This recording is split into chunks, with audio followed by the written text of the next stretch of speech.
മണ്ണിന്റെ മോഹങ്ങൾ മിഥ്യയെന്നോർക്കാതെ അന്ധനായാവോളം ആസ്വദിച്ചു.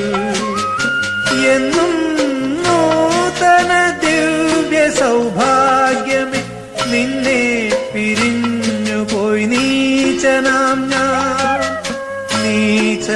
ഞാൻ.